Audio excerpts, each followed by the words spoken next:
You know, satellites. For the longest time, they felt like pure science fiction, right? The kind of thing you'd see in a movie or a top-secret military file. But today, well, they're a fundamental, if invisible, part of our daily lives. And, as we're about to find out, they're the brand new frontier for cyber warfare. Our reliance on these things orbiting over our heads is just growing exponentially. And as our dependence grows, so does the risk. See, an attack on a satellite network isn't just some abstract technical problem anymore. It can have immediate, and I mean global consequences. So, in this explainer, we're going to break it all down. First up, we'll look at this new age of satellites and just how much we rely on them. Then, we'll get into the modern attacker's playbook. How in the world do you actually hack a satellite? From there, we'll dissect a huge real-world event, the Viasat attack, which was basically the digital first strike in a physical war. We're going to uncover why some surprisingly old and simple hacks still work, scarily well. And finally, we'll tie it all together and ask, what does this all mean for us? Yeah, satellites have made this huge leap from being super specialized government and military tech to a massive, indispensable public utility. We all interact with them pretty much every day, whether we realize it or not.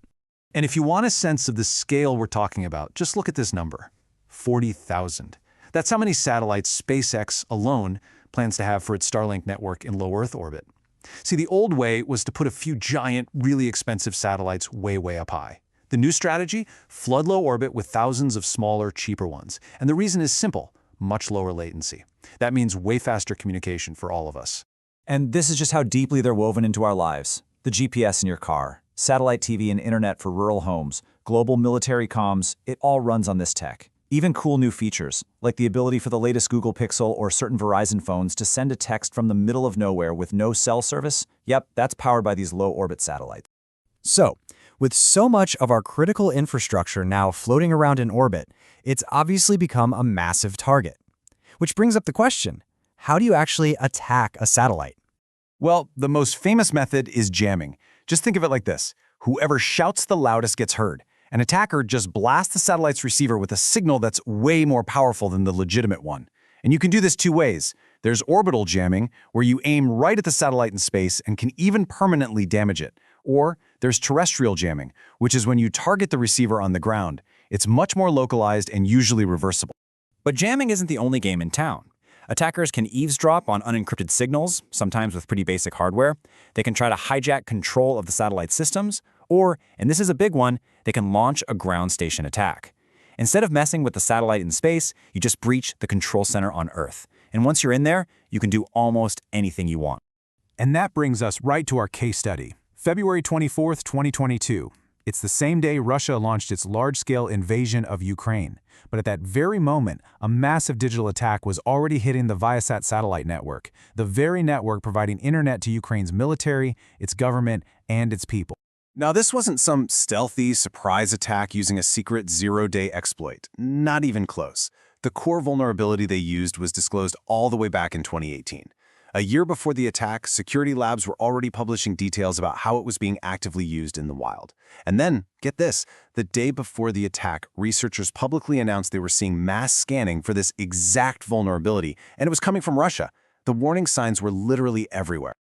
Okay, so this was a sophisticated act of cyber warfare, right? It crippled a country at the very start of an invasion. It must have involved some incredibly advanced Bond villain-level hacking tool. Well, the reality is, it's almost unbelievable. So what was it? What was this elite digital weapon? What highly complex piece of code was unleashed to take down a critical piece of global infrastructure? This, a path traversal attack.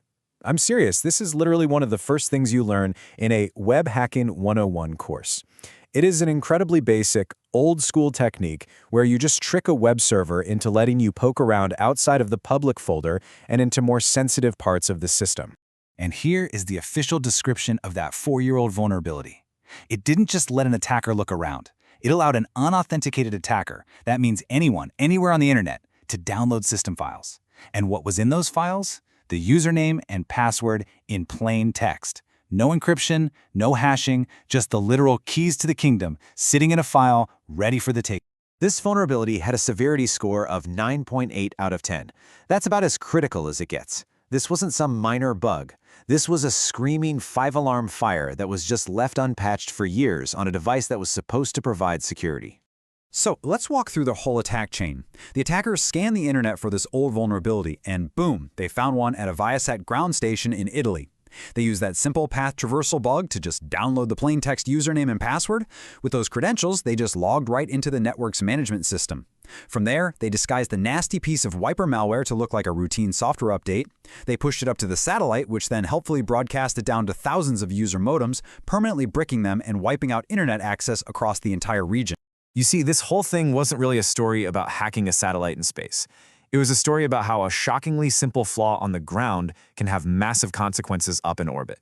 So, what are the big lessons here? The takeaways are about as fundamental as they get. First, for goodness sake, patch your systems. A 4-year-old bug should never, ever be the entry point for a nation-state attack. Second, the basics still matter. We get so focused on complex new threats, but a simple path traversal attack proved to be absolutely catastrophic. Third, cyber threat intelligence is vital. People were yelling about this vulnerability.